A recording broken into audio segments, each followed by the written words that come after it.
지난 동영상에서 왜 자신을 알아야 되는지에 대한 이야기를 했었는데요. 그렇다면 어떻게 나 자신을 알 수 있을까요? 4가지 방법에 대해서 이야기해 보겠습니다. 첫째, 질문 리스트를 만들어서 스스로에게 질문합니다. 나라는 과목을 먼저 공부를 해야 되는데요. 나의 장점은 무엇인지, 나의 단점은 뭔지, 내가 잘하는 일, 잘 못하는 일은 무엇인지, 타인이 말하는 내가 잘하는 건 뭐지? 그러면 나는 뭘 하면 시간을 보낼 때 가장 행복하지? 나는 무엇을 할 때 좀 견디기가 힘들까? 나는 어떤 사람들과 있을 때 행복하고 즐겁지? 성격은 어떨까? 나를 표현하는 형용사는? 등등 이런 질문들을 보다 구체적으로 혹은 확장해서 스스로를 인터뷰해 보세요. 쉬워 보이지만 생각보다 대답하기가 어렵습니다. 그리고 질문에 대답을 하면서도 내가 이런 사람이었나를 생각해보고 또 되돌아볼 수가 있어요. 그리고 이런 걸 1년마다 한 번씩 정리를 해보면 내가 그때는 이렇게 생각을 했었구나. 지금은 난 좀 이렇게 바뀐 것 같은데?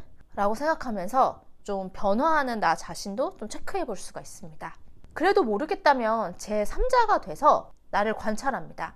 내가 어떤 특정 물건 혹은 어떤 사람에게 느낌이나 감정을 가지고 있는데 그게 감정이 뭔지 잘 모를 때가 있어요. 그때 스스로를 관찰해 보는 것이죠. 예를 들어 누가 너 클래식 음악 좋아해? 라고 했을 때 내가 클래식 음악을 좋아하는지 아닌지 잘 모르겠다. 그러면 내가 클래식 음악을 듣나? 라고 생각해 보는 거죠. 만약에 클래식 음악을 평소에도 틀어놓으면 좋아한다는 결론이 들겠죠. 누가 저한테 너 용기 있는 사람이야?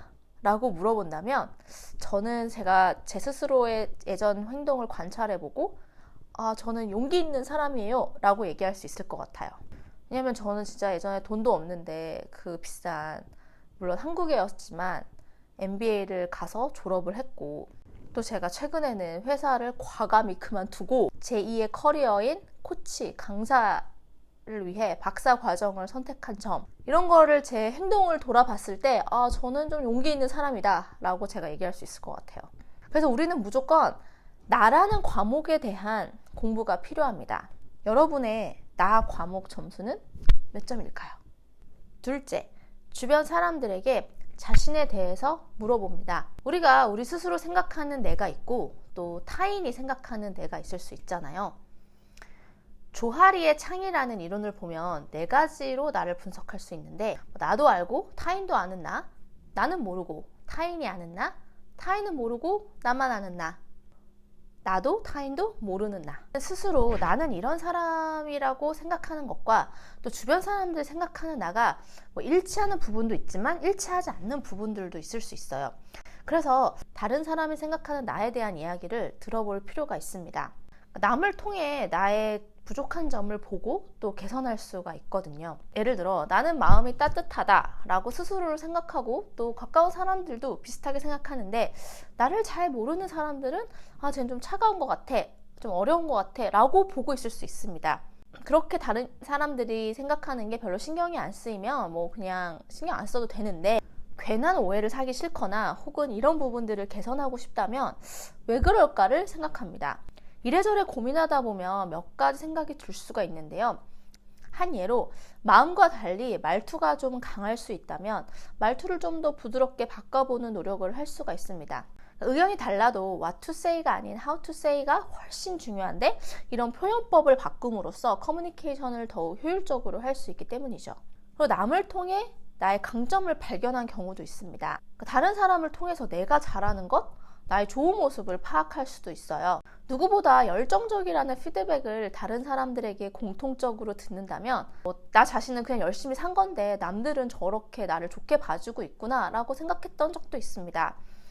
남의 눈을 통해 내 강점, 좋은 점을 파악할 때 좀 생각지도 못한 선물을 받은 것 같아서 좀 뿌듯하기도 했었어요. 하지만 남의 생각을 경청하지만 결국은 내 기준을 세우고 내가 판단을 내려야 됩니다. 예를 들어 나는 정말 되게 성실하게 산다고 인생을 살고 있는데, 어떤 사람들은 왜 이렇게 인생 피곤하게 살아? 라고 이야기할 수 있습니다. 이런 말을 들었을 때 한번 생각해 볼 수 있겠죠. 내가 너무 인생에서 앞만 보고 달리고 있나? 혹은 내가 건강을 지금 챙기지 않고 이렇게 살고 있나? 아니면 어떻게 하면 마음의 여유를 가질 수가 있겠지? 라는 생각으로 이어집니다. 하지만 가끔은 진심 어린 마음이라기보다 질투가 나서 혹은 딴지거는 경우도 있으니까 이런 부분은 스스로 좀 잘 판단을 해야겠죠. 스스로 열심히 살고 그게 좋으면 그렇게 살면 됩니다. 다른 사람의 이야기를 경청을 하되 그에 대해 곰곰이 생각해 보는 것도 중요하고 또 그에 대한 판단을 스스로 나답게 내리는 것도 되게 중요합니다. 사람들과 이야기하다 보면 누가 나에게 지적질을 하면 당연히 기분이 좋진 않겠죠. 남들의 시선에 이렇게 휘둘리는 것과 그것을 내가 소화해서 발전하는 것은 완전 다른 얘기인 거죠. 혼자서는 나 자신을 발견하기도 또 변화시키기도 어렵습니다. 이야기를 나누고 다른 사람의 생각을 들어보는 것도 나를 알 수 있는 방법 중에 하나라고 생각합니다. 셋째, 경험하고 좋아하는 것을 해보는 겁니다. 아까 적었던 리스트 중에 내가 좋아한다고 생각했던 일들을 조금씩 해보세요. 나를 가장 잘 알 수 있는 방법은 바로 경험을 통해서입니다. 아무래도 인간은 천성 본능을 따라가는 것 같은데요. 내가 이게 좋아 라고 꼭 생각하지 않아도 자신이 좋아하거나 또 적성에 맞는 부분을 자신도 모르게 찾아가는 것 같습니다.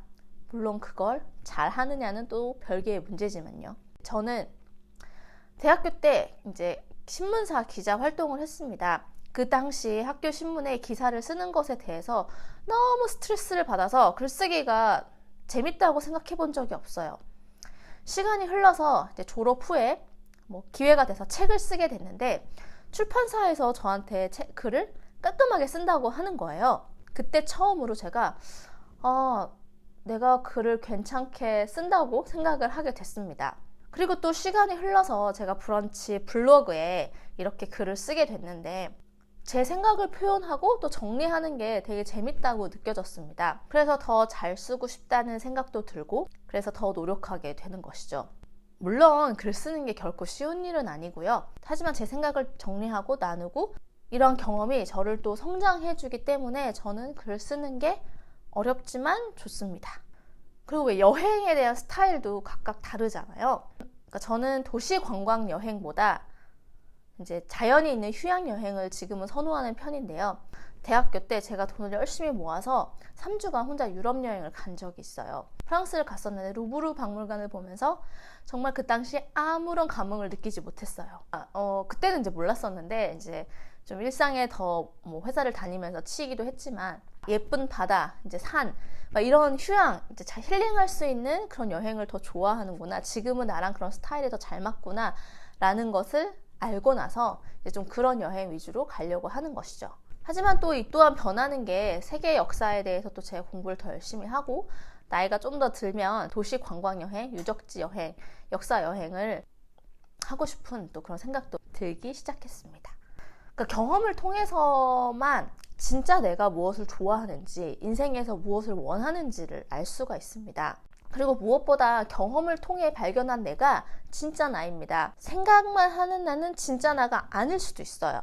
경험을 통해서 특정 상황에서 내가 어떤 행동을 하느냐가 바로 나 자신이라는 이야기인 거죠.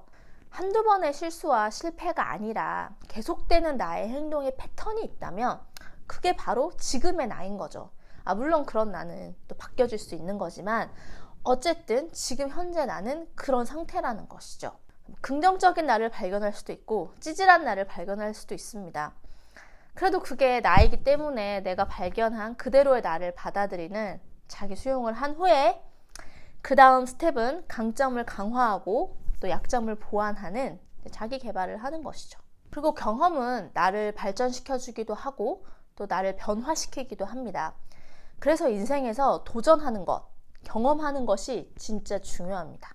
성찰합니다. 경험을 통해 지속적으로 성찰을 해야 됩니다. 내 스스로 부족함을 느끼거나 어려움에 당면합니다. 그럴 때 저는 스스로 질문을 합니다. 나는 왜 이런 생각을 하지? 나는 왜 살지? 나는 왜 열심히 살지? 열심히 산다는 건 뭘까? 내가 행복한가? 행복하지 않다면 행복하지 않은 이유는 뭐지? 사랑이란 무엇일까? 가족은 뭐지? 어떻게 사는 게 잘 사는 거지? 저 사람은 저렇게 비열하게 살아도 잘 먹고 잘 사는 것 같은데 나도 그래야 되나? 등등 어떤 문제와 맞닥뜨린 저 스스로에게 질문을 할 때면 마음이 불편해지고 가슴이 막 답답하기까지 합니다. 이런 다양한 생각들이 나를 괴롭히고 답이 바로바로 안 나오는 경우도 있어요. 하지만 어떤 일에 대해서 또 문제에 대해서 시간을 가지고 계속 생각하다 보면 나만의 답이 떠오를 수 있습니다. 물론 시간이 오래 걸려서 그 순간 포기하게 될 때도 있지만 또 비슷한 일을 겪게 되면 또 그 질문이 떠오릅니다. 그래서 답을 찾기도 하죠. 하지만 금세 잊어버리고 또 기존의 내가 다시 되기도 하고 다시 변화하다가 다시 돌아가고 다시 깨고 뭐 이런 걸 반복할 수 있습니다. 그런 게 인생 아니겠습니까? 하지만 사람이 변화한다는 게 어떻게 한순간에 되겠어요? 이런 지속적인 반복과 담금질을 통해서 우리는 성장할 수 있고 발전할 수 있는 것이죠. 우리가 생각하는 게 다 맞고 다 틀리지도 않습니다. 스스로에 대한 성찰을 통해 나를 찾고 또 나다운 인생을 살 수 있겠죠. 헤르만 헤세의 소설 데미안에서 이런 이야기가 나옵니다.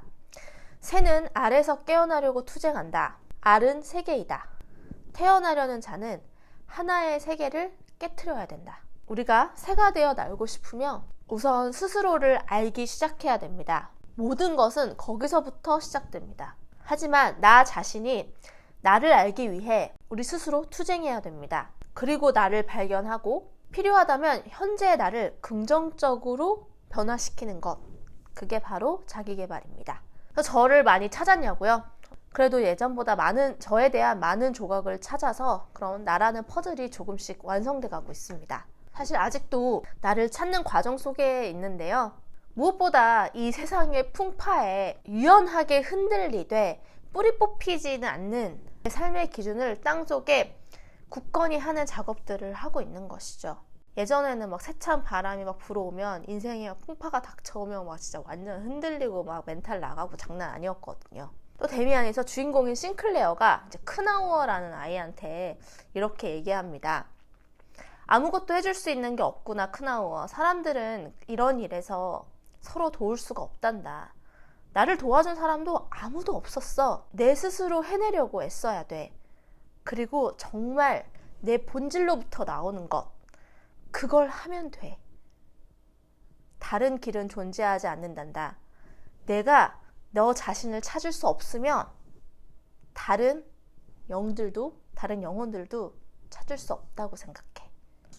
꼭 여러분들이 자신을 찾는 여정을 이제부터라도 시작을 하셔서 지금 현재 내가 누군지 그리고 나는 어떻게 변화하고 싶은지를 파악하셔서 항상 성장하는 인생을 살기를 응원하겠습니다. 구독과 좋아요를 부탁드립니다.